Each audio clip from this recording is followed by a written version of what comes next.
एक युवा नारी जिस उम्र में कॉलेज की तरफ अपने रुख करती हैं और जब पढ़ाई की नित नई ऊंचाइयों को छूने का सपना देखती हैं, वहीं समाज के इस मूल धारा से बिल्कुल विपरीत, बिल्कुल अलग धर्म जागरण के क्षेत्र में जब एक युवा नारी, कहा जाए युवती, अपने कदम बढ़ाती है तो वो साध्वी का रूप भी धारण कर लेती है और बाद में वृंदावन, जो कि कृष्ण की नगरी है, वहाँ पहुँचकर साध्वी कृष्णानंद बन जाती हैं। बिल्कुल, आज हम आपकी मुलाकात एमपी न्यूज़ के इस खास सेगमेंट में उन साध्वी से कराने वाले हैं जिनकी कहानी देश में एक प्रेरणा से कम नहीं है। और कहा जाता है कि जब कोई युवती धर्म की पताका को थामती है तो कैसे धर्म जागरण जो है समाज के अंतिम छोर तक भी पहुंच जाता है। क्या वाकई में उनके जीवन में ये जो परिवर्तन का पाठ आया, इस अध्याय ने किस तरह से एक नई प्रेरणा समाज को दी है और साध्वी कृष्णानंद अपनी कहानी को लेकर कैसे आज जो है देश और दुनिया के बीच में है। आइए आपकी मुलाकात कराते हैं साध्वी कृष्णानंद जी से। साध्वी जी, आपका बहुत बहुत स्वागत है एमपी न्यूज़ के इस खास सेगमेंट में। हम उस वक्त आपसे बात कर रहे हैं जब हम सोशल मीडिया, इंटरनेट की तरंगों पर जया किशोरी जी के प्रवचन सुनते हैं तो देवी चित्रलेखा के प्रेरणा वाक्य भी सुनाई पड़ते हैं, दिखाई देते हैं, और उनमें जब एंट्री होती है साध्वी कृष्णानंद जी की तो कैसा महसूस करती हैं आप, और एक नारी का धर्म जागरण के क्षेत्र में साध्वी के रूप में समाज के सामने आना कितना चुनौतीपूर्ण होता है? बहुत अच्छा कार्य कर रही हैं देवी चित्रलेखा जी। भगवान की कथा सुनाती हैं, बहुत अच्छा कार्य कर रही हैं। जया किशोरी जो भगवान जी के गुणानुवाद को जनमानस तक पहुंचा रही हैं, बहुत अच्छा है। प्रभु नाम चर्चा किसी भांति किसी भी प्रकार से जा रहा है, लेकिन किसी की तुलना किसी के साथ नहीं हो सकती है। सब अपने अपने क्षेत्र में अपनी अपनी तरह से धर्म के प्रति योगदान दे रहे हैं, देश के प्रति योगदान दे रहे हैं, स्वयं के प्रति क्या कर्तव्य बन रहा है उस कर्तव्य के लिए कर रहे हैं कार्य। लेकिन जहाँ तक कि मेरी बात है तो प्रभु ने ही चुना होगा, क्योंकि बिना प्रभु की कृपा से ये सब संभव नहीं है। बिल्कुल ठीक है। कहाँ पर एक आज से लगभग 10 वर्ष पूर्व गुरुदेव भगवान का सानिध्य प्राप्त हुआ और गुरु चरणों से जुड़ने के बाद जीवन में परिवर्तन आया। तो ये गुरु कृपा है और परमात्मा की कृपा है। परमात्मा ने चुना और उन्हीं की कृपा से आज धर्म पथ पर चल रहे हैं, और ये उनकी कृपा बनी रहे कि ऐसे ही धर्म पथ पर चलते हुए मेरा जीवन उनके चरणों में समर्पित हो। जब हम आपके बारे में पढ़ रहे थे तो हमने सुना, देखा और पाया कि 2016 में जो है सिंहस्थ के दरमियान आपने साध्वी जीवन जो है अपनाने की तरफ संकल्प लिया और स्वामी भास्करानंद जी से आपने दीक्षा लेकर वृंदावन का रुख किया। तो क्या वो मन में एक प्रेरणा थी कि आपको धर्म जागरण के क्षेत्र में जाना है, और कैसे लगा आपको कि आपके धर्म क्षेत्र में जाने से या भागवत कथा करने के माध्यम से जो है आप देश और दुनिया को नई ऊंचाइयां दे पाएंगे? दादाजी का साथ मिला और पूरा परिवार धर्ममय परिवार रहा। और सबसे बड़ी सीख या सब कुछ है, आप बाहर बाद में जाते हैं वो आपको पहले परिवार से ही प्राप्त होता है। जिस तरह से पहले जो कहते हैं ना, मूल जड़ें यदि संपन्न हैं तो बाद में फल बहुत अच्छे रूप से दिखाई देते हैं। तो परिवार में हमारे दादाजी, माता पिताजी सभी लोग बहुत धर्म भावना के थे, तो कहा जाए उन्हीं की प्रति से मुझे धर्म भावना मिली है। और आज से लगभग 10 वर्ष पूर्व इंदौर के प्रेमचंद जी गोयल से मेरी मुलाकात हुई, जो कि इंदौर के प्रतिष्ठित व्यक्ति हैं, धर्म भाव रखने वाले व्यक्ति हैं। तो ऐसे साधु पुरुष से मेरी प्रथम भेंट हुई, और उनके गुरुदेव स्वामी भास्करानंद जी महाराज वृंदावन के। तो गुरुदेव महाराज से जब मेरी प्रथम भेंट हुई तो एक मन में लगा चरणों के दर्शन करके कि बस यही गुरुदेव हैं, मतलब साक्षात परमात्मा के दर्शन हो रहे हैं। तो ऐसी दिव्य अनुभूति हुई। आज भी मैं उस दृश्य का अनुभव करती हूँ तो एकदम रोमांचित हो जाती हूँ, रोम रोम पुलकित हो जाते हैं कि एक वो दिन था, एक आज का दिन था। तब साधारण से जीवन था और आज गुरु चरणों से जुड़ने के बाद आज दिव्य जीवन की अनुभूति होती है। तो ये धर्म का ही स्वरूप है। जब जीवन में धर्म आता है तो दिव्यताएं आती ही आती हैं, और प्रत्येक युवा को धर्म से जुड़ना ही चाहिए। दादाजी की प्रेरणा से, परिवार की प्रेरणा से आज मुझे गुरुजनों से जुड़ने का सौभाग्य मिला। आदरणीय प्रेम गोयल जी की प्रेरणा से मुझे गुरु चरणों से जुड़ने का सौभाग्य मिला, और उनके चरणों से जुड़ने के बाद मेरे जीवन में बहुत परिवर्तन आया। आध्यात्म क्षेत्र से जुड़ने का सौभाग्य मिला धर्म से, और गुरुजनों की जो सीख है वो जीवन में धारण करने से आज मैं अपने जीवन में बहुत परिवर्तन देखती हूँ। तो ये गुरुजनों से जुड़ने का यही लाभ है कि जीवन एकदम परिवर्तित हो जाए, साधारण से आप दिव्य बन जाते हैं। बहुत अच्छी बात कही, साधारण से दिव्य बन जाते हैं। आपने कहा कि युवाओं के बीच में धर्म का जागरण करना था और एक प्रेरणा आपको मिली।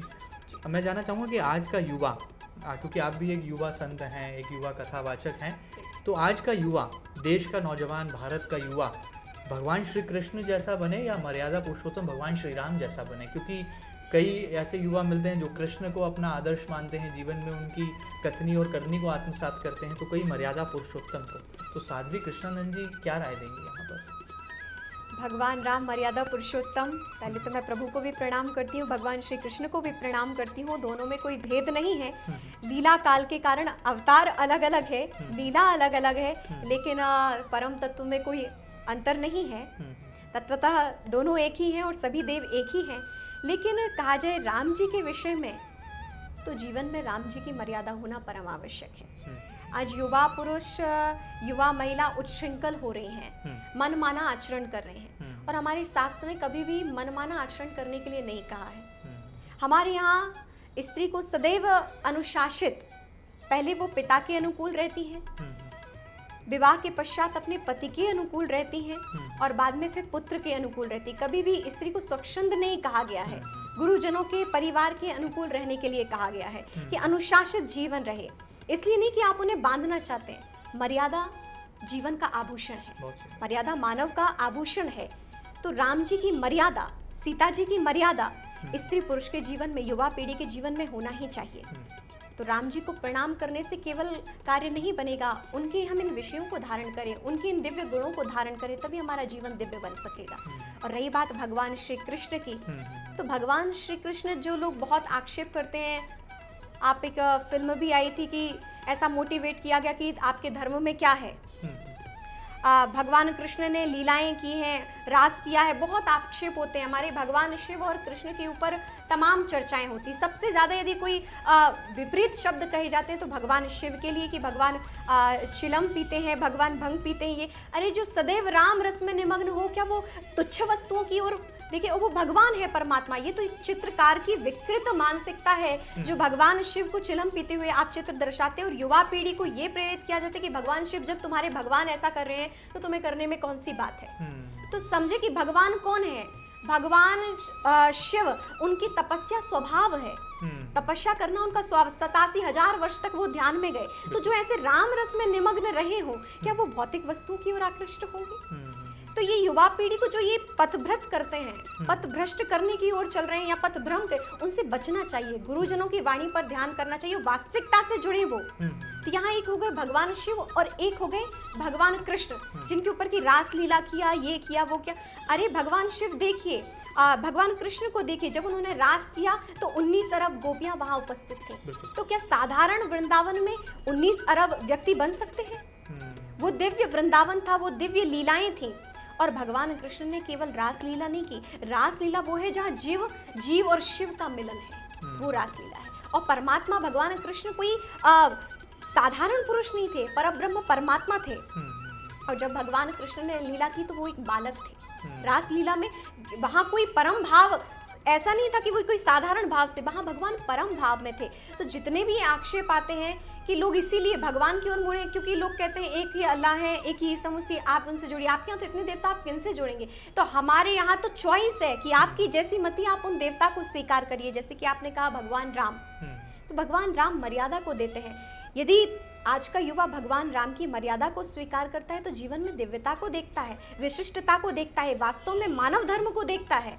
और भगवान कृष्ण की बात है, भगवान श्री कृष्ण ने जो कुछ किया है उसको समझ पाना साधारण मनुष्य की तो बस की बात नहीं है। लेकिन आप अपने देवता को समझें, आप अपने इष्ट को समझें। भगवान कृष्ण ने गीता का ज्ञान भी दिया है, और ऐसा गीता का ज्ञान दिया है कि आज विश्व की यूनिवर्सिटी में एक एक श्लोक पर उसका ज्ञान प्रकट किया जा रहा है, उसके ऊपर विस्तार हो रहा है। तो आप उन दिव्यताओं को देखें, भगवान कृष्ण के ज्ञान को देखें, भगवान कृष्ण के वैराग्य को देखें, उनके त्याग को देखें। और जब आप भगवान कृष्ण के ज्ञान और वैराग्य को देखते हैं, उनके ज्ञान को देखते हैं, जब आप उनसे जुड़ेंगे तो आपके जीवन में भी इन दिव्यताओं का आगमन होगा। मतलब दोनों भगवान 50-50 कॉम्बिनेशन में एक युवा के जीवन में होना चाहिए। बिल्कुल, जैसी जिसकी रुचि है, बिल्कुल जी, जिसकी जैसी रुचि। किसी को मर्यादा पुरुषोत्तम भगवान श्री राम प्रिय तो जरूर, उनसे श्रेष्ठ क्या हो सकता है? भगवान कृष्ण जिनको प्रिय हैं, उनके आराध्य से श्रेष्ठ क्या हो सकता है? किसी में कोई भेद नहीं है। अच्छा, एक सवाल मेरे मन में था, हम देखते हैं कि जब भी नारी शक्ति को देखा जाता है तो देवी स्वरूपा नारी को कहा गया है, और हमारी संस्कृति का ये हिस्सा भी है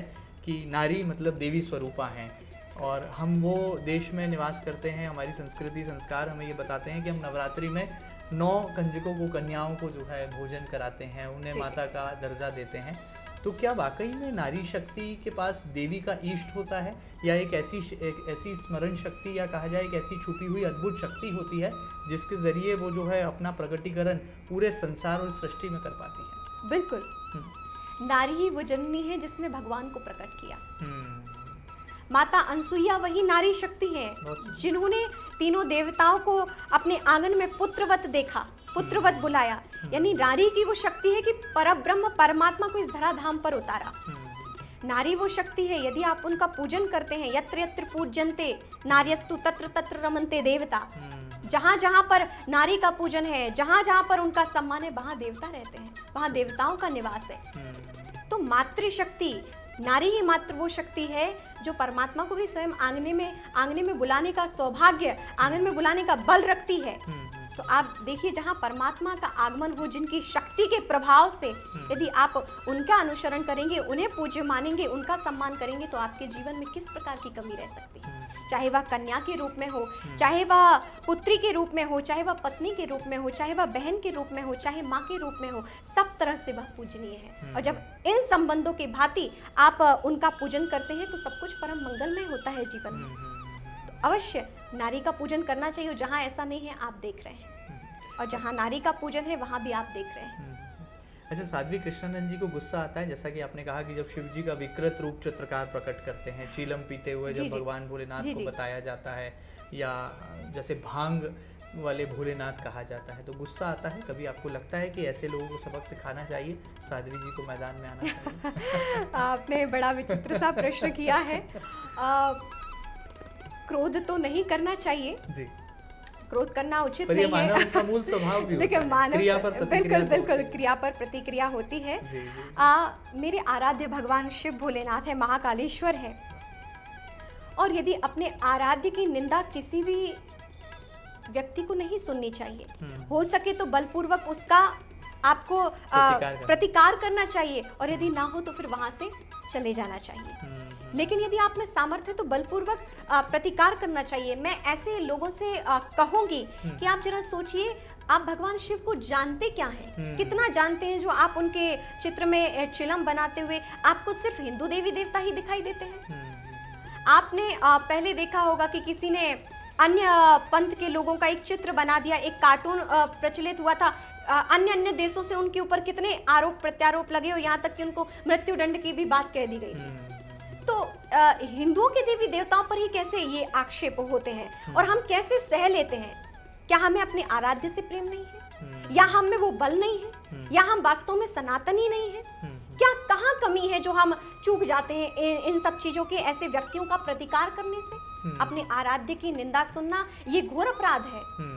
और भगवान शिव की दिव्यता को कौन जाने क्या कहा जाए, इष्ट का चिंतन आते ही कुछ बोल पाना संभव नहीं होता है, क्योंकि उनके चिंतन आने के बाद वाणी अवरुद्ध होने लगती है। लेकिन मैं कहूँगी कि अवश्य ये प्रतिकार की बात है कि भगवान शिव या किसी भी हिंदू देवी देवता के प्रति आपको ऐसी भावना नहीं रखनी चाहिए। यदि आप उनके प्रति गलत रूप से आप प्रसारित कर रहे हैं हिंदू देवी देवता चित्र के माध्यम से, वाणी के माध्यम से, तो देवताओं में कमी नहीं है, वो आपके दिमाग की विकृति है जो चित्र के रूप में दिखाई दे रही है, जो आपकी वाणी के रूप में, जो आपके व्यवहार के रूप में दिखाई दे रही है।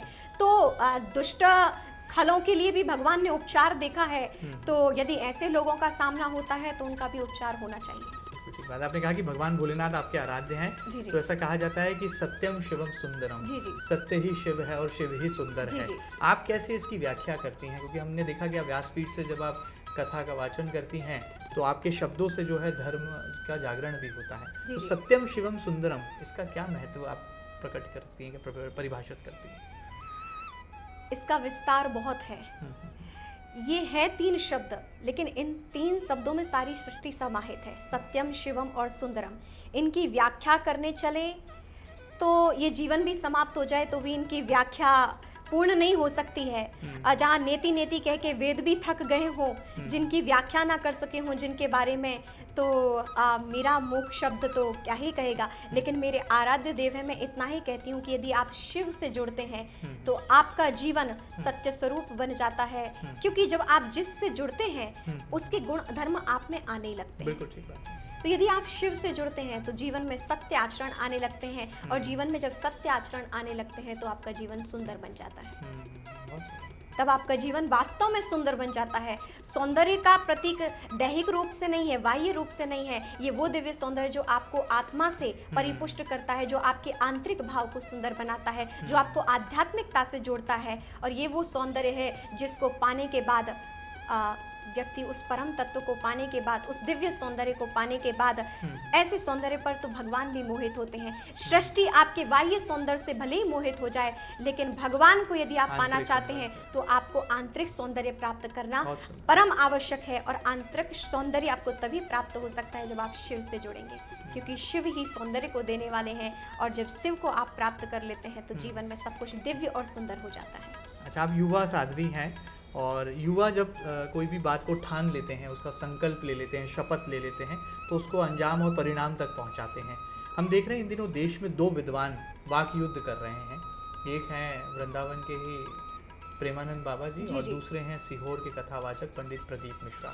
आपने भी वो पूरा प्रसंग सुना होगा, राधा रानी जी को लेकर उनकी एक टिप्पणी ने बवाल सा मचा दिया, और देश में चौथे स्तंभ पर ये बहस का विषय भी बना हुआ है। एक युवा संत होने के नाते साध्वी कृष्णानंद जी का क्या बेबाक इस पर अपना व्याख्या है, इस पर क्या वक्तव्य है? संत प्रेमानंद जी भी वृंदावन के प्रतिष्ठित संत हैं, और सीहोर वाले प्रदीप मिश्रा जी भी एक स्थान रखते हैं अपना विशेष, और किसी पर विशेष टिप्पणी नहीं होनी चाहिए। लेकिन आप यदि ये प्रश्न कर रहे हैं और आज ये प्रश्न का विषय बना हुआ है, तो अवश्य मैं कहना चाहूँगी कि आराध्य को, किसी के भी आराध्य को हानि ना पहुँचे, हम अपनी वाणी पर वो थोड़ा नियंत्रण रखें, क्योंकि जो हमारे आराध्य नहीं है, जरूरी नहीं है कि वो किसी और के आराध्य ना हो। तो हर एक प्रत्येक के आराध्य को सम्मान देना हमारा कर्तव्य है। तो जैसे ही आज आप देखिए, एक भारत के प्रधानमंत्री, यदि आप उनको कहें नरेंद्र, तो अच्छा लगेगा? नहीं लगेगा। वो एक प्रतिष्ठित व्यक्ति, उनको क्या कहना, सम्माननीय माननीय नरेंद्र मोदी जी, प्रधानमंत्री, उनके पद के सहित उनका नाम लेना पड़ेगा, क्योंकि वो एक प्रतिष्ठित स्थान पर बैठे हुए, एक विशिष्ट पद पर बैठे हुए हैं। बिल्कुल। तो उनका, और लेकिन भगवती राधा तो आराध्या है, जगत जननी है, तो जिनकी वो आराध्या हैं उनका सम्मान पूर्वक नाम उन्हें अवश्य लेना चाहिए था। आप अपने आराध्य का सम्मान करते हैं, तो राधा जी भी की अन्यों की आराध्या हैं, तो अवश्य प्रदीप मिश्रा जी को मैं कहूँगी कि अन्य के आराध्य का हमें सम्मान करना चाहिए। आप स्वयं एक ज्ञानी हैं और आप स्वयं मार्गदर्शन दे रहे हैं समाज को, तो आराध्य का किसी के सम्मान अवश्य करना चाहिए। और रही बात प्रेमानंद जी महाराज जी की, तो यदि वो आदेश करते तो प्रदीप मिश्रा जी अवश्य उनकी बात मानते, क्योंकि वो एक संत हैं, और आराध्य की बात है तो अवश्य प्रदीप मिश्रा जी ये बात मानते, मेरा ऐसा मानना है। और लेकिन एक बात विचार में आती है कि धर्म की इससे हानि हो रही है, त्रुटि तो हुई है। बिल्कुल, धर्म से इसकी धर्म की हानि हो रही है, क्योंकि ऐसे व्यक्तियों को तो विवाद का मौका चाहिए। जो सनातन धर्म के विपरीत बोलने वाले हैं, उनको तो मौका चाहिए कि चलो हमें मौका मिल गया, दो एक विशिष्ट लोगों के बीच में मध्य में लड़ाई हो रही है, युद्ध हो रहा है, तो वो अपनी अपनी राय बना के हिंदुओं को, सनातनियों को पथ भ्रमित करने का उनको एक मौका मिला है।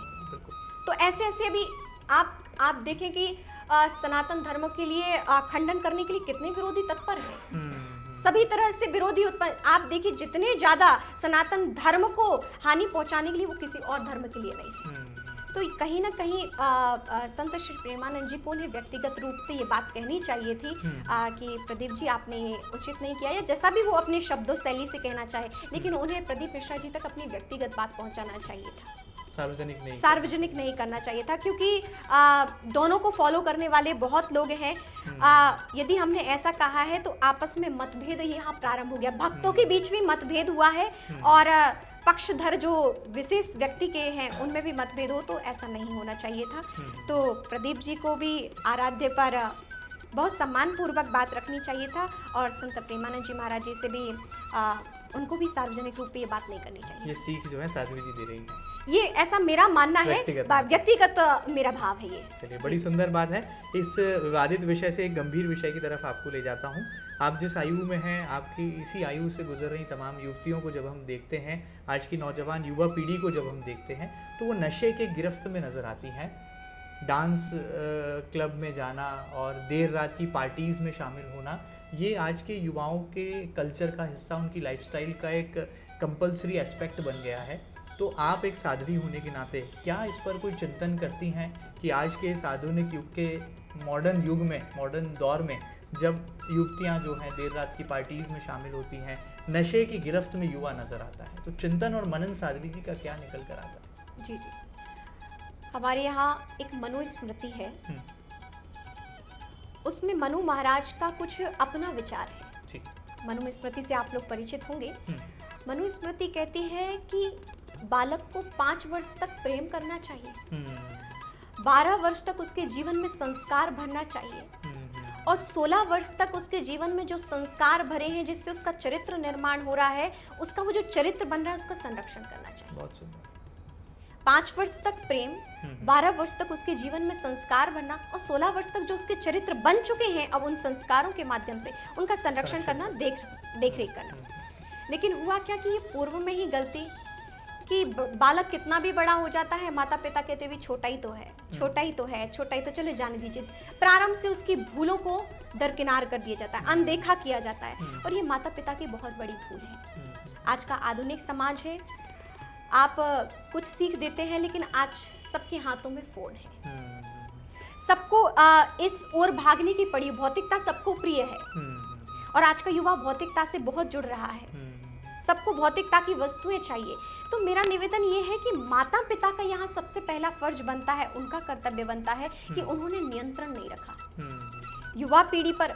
वो बच्चे हैं आपके अनुशासन में रहना उनका कर्तव्य है। यदि आपने पहले से उन्हें संभाला होता तो वो आज इतने स्वतंत्र ना होते। ये माता पिता का कर्तव्य। मैं तो पहले माता पिता को कहूंगी, उनको निवेदन करूंगी कि आप अपनी संतान पर नियंत्रण कीजिए। आप देखिए कि कब कौन हमारा बालक बालिका कब घर से जा रहे हैं, कब आ रहे हैं, आपको पूरा ध्यान रखना चाहिए।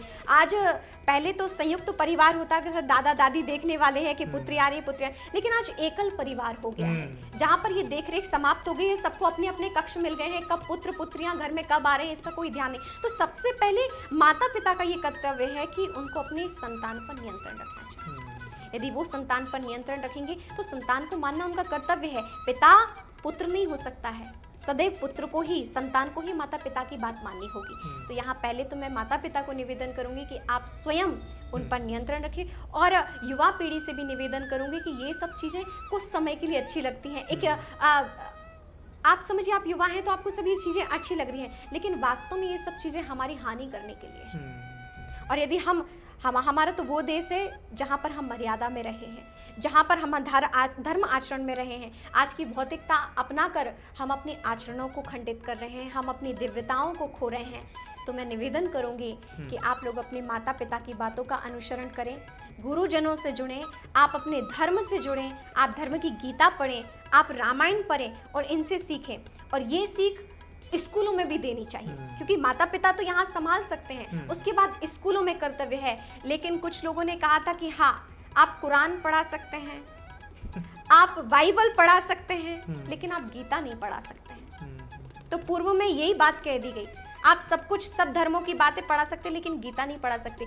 तो मैं पहले ही इस सरकार से निवेदन करूंगी, जो वास्तव में सनातन के विषय में सोचते हैं, कि आप पहले से प्रत्येक स्कूलों में आप गीता जी का अध्ययन जरूर युवा पीढ़ी को करना चाहिए, क्योंकि आज मॉडर्न जमाने में कैसी विभाजित हो रही है, किस ओर जा रही है युवा पीढ़ी, बहुत घोर गंभीर चिंतन का विषय है।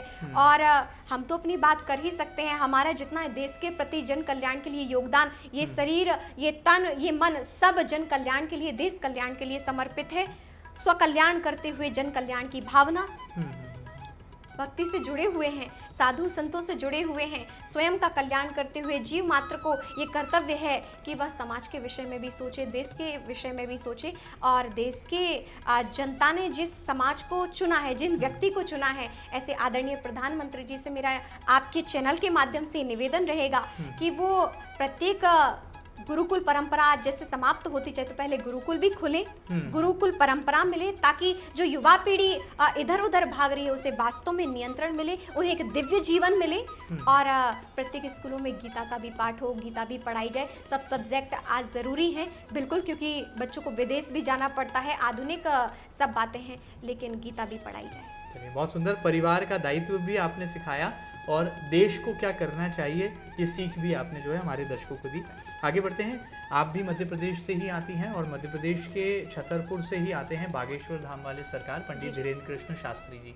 जब हमने उनसे सवाल किया कि कैसा भारत वो देखना चाहते हैं तो उन्होंने कहा कि वो भिक्षा मुक्त और शिक्षा मुक्त ऐसा भारत वो देखना चाहते हैं, जहाँ पर ये दो चीज़ें यदि देश की सरकार प्रदान करे तो हर तरह का विकास जो है वो पाया जा सकता है, प्राप्त किया जा सकता है। तो साध्वी कृष्णानंद जी के हाथों में यदि भारत की कमान आ जाए तो आप कैसे भारत की परिकल्पना को जो है मूल रूप देना चाहती हैं?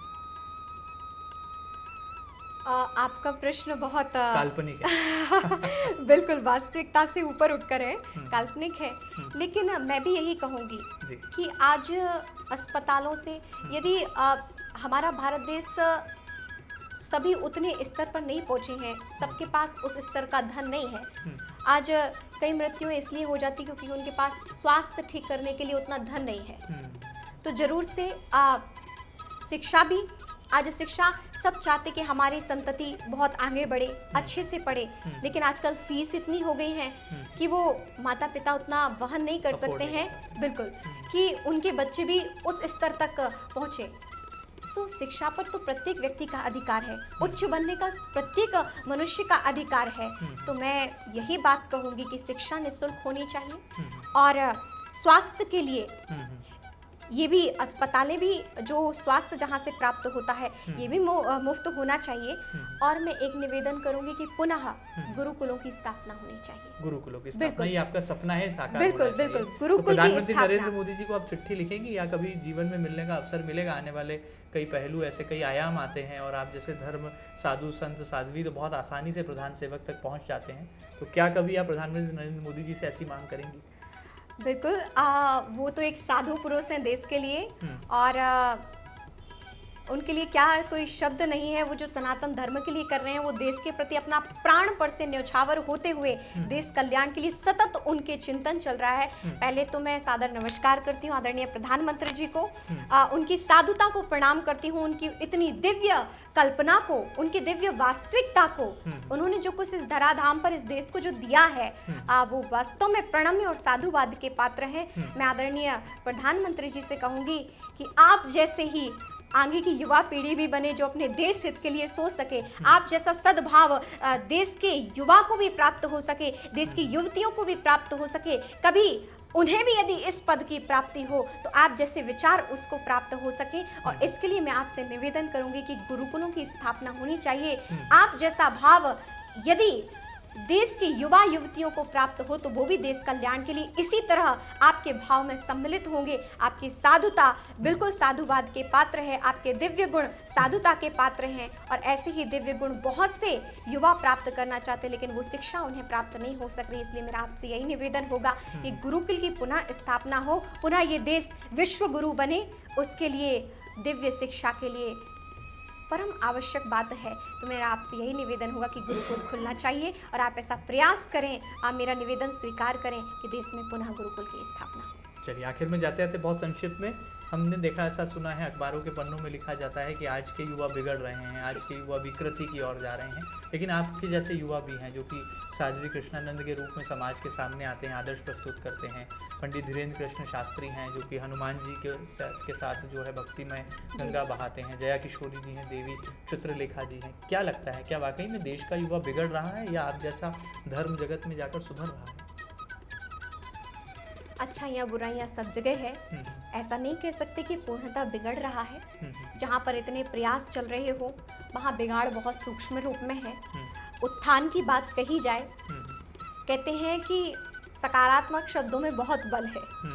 तो मैं यही बात कहूँगी देश के युवाओं के लिए, यूथ के लिए, माता पिता की सीख का अनुसरण करते हुए, भगवान भी एक परम शक्ति है, उनको भी प्रणाम करते हुए अपने जीवन में विशेष आदतों को आप लेकर आएं, विशेष दिव्य आचरणों को लेकर आएं, ताकि आपका जीवन भी अच्छा बने। आगे आप अभी युवा हैं, आपको भी एक अवस्था से आगे गुजरना है, तो आप भी चाहेंगे कि आगे आने वाले जो वंशधर है, संतति है, वो सब ये ना कहें कि क्या हुआ, उन्हें भी सीख मिले। आज आप युवा हैं, सब आयु से बाहर बच्चा प्रौढ़ हो, युवा हो रहा है, युवा प्रौढ़ हो रहा है, प्रौढ़ वृद्ध हो रहा है। तो हम ये थोड़ा विचार करें, शौक या जो भी भौतिकता है वो तो प्राप्त करते हुए, लेकिन आपका एक दिव्य चिंतन भी रहे। मेरा आपसे यही निवेदन होगा कि शिक्षा के साथ साथ आप गुरुजनों से जुड़ें, भक्ति के पथ से जुड़ें, देश कल्याण के लिए सोचें, जन कल्याण के लिए आप ऐसा विचार करें। यही मेरा आपसे निवेदन है। चलिए, आखिर में जाते जाते साध्वी कृष्णानंद जी के जीवन का लक्ष्य क्या है, आपके जीवन का उद्देश्य क्या है, एमपी न्यूज़ के दर्शकों के साथ अपनी मूल भावना को साझा कर दीजिए। उद्देश्य यही है कि युवा पीढ़ी धर्म से जुड़े, गुरुजनों से जुड़े और योग से जुड़े। आज पूरा जो जनमानस है योग को योगा बना दिया पाश्चात्य में जाके। हमारे योग ऋषि पतंजलि ने ये दिव्य कला जो विज्ञान भी जिससे आधारित है, विज्ञान है एक योग कला और आध्यात्मिकता भी, जिसमें आप योग से आप देखिए ऊर्जावान बने रहेंगे, तो इस ऊर्जा से आप स्वयं का कल्याण भी कर सकेंगे, देश का कल्याण भी कर सकेंगे। ये एक साधारण बात हो गई, लेकिन यदि आप में परम दिव्यता को भी प्राप्त करने की भावना है तो आप योग से परमात्मा को भी प्राप्त कर सकते हैं, योग से उन परम योगी भगवान तत्व को भी आप प्राप्त कर सकते हैं। तो मेरा यही कहना होगा कि आप इन सद्गुणों से जुड़ें, योग से जुड़ें, आप दिव्य शिक्षा से जुड़ें और यही निवेदन होगा कि अपने आचरणों को दिव्य करते हुए परमात्मा तत्व से जुड़ें। परमात्मा तत्व को प्राप्त करने पर, परमात्मा जीवन पर चलने पर, आध्यात्म जीवन में चलने पर क्या प्राप्त होता है, ये मेरे जीवन का भी अपना दिव्य अनुभव है और इसी दिव्य अनुभव से, इस आनंद से आप भी परिपूर्ण हो। तो वे मैं चाहती हूँ कि आप भी इस आनंद को अनुभव करें, इसलिए उस परमात्मा से भी आप अवश्य जुड़ें, इस धर्म से आप अवश्य जुड़ें। चलिए, बहुत सुंदर जो है संप्रेषण यहाँ पर कर रही थी। धर्म अध्यात्म की पताका को भी फहरा रही हैं। त्याग, समर्पण, तपस्या और जीवन में साध्वी होने का क्या मूल अनुभव और एहसास होता है, ये भी हमारे साथ साझा कर रही हैं साध्वी कृष्णानंद जी। और उम्मीद की जा सकती है कि आज के इस आधुनिक युग के बदलते परिवेश में, जब कहा जा रहा है कि संस्कृति में विकृति का समावेश हो रहा है, ऐसे में आप जैसे युवा जब निकलकर सामने आते हैं और टेलीविज़न स्क्रीन हो या मोबाइल स्क्रीन हो, उसके ज़रिए अपनी प्रेरक बातें नौजवान कानों तक पहुंचाते हैं, तो उम्मीद की जा सकती है कि आने वाला कल बहुत सुंदर दिशा में हमारे देश को भी ले जाएगा और भारत एक बार फिर सोने की चिड़िया वाला देश दोबारा कहलाएगा। ये खास बातचीत आपको कैसी लगी हमें ज़रूर बताइएगा और ताज़ा तरीन खबरों के लिए लगातार बने रहिएगा आपके अपने न्यूज़ चैनल एमपी न्यूज़ के साथ। फिलहाल इतना ही, नमस्कार।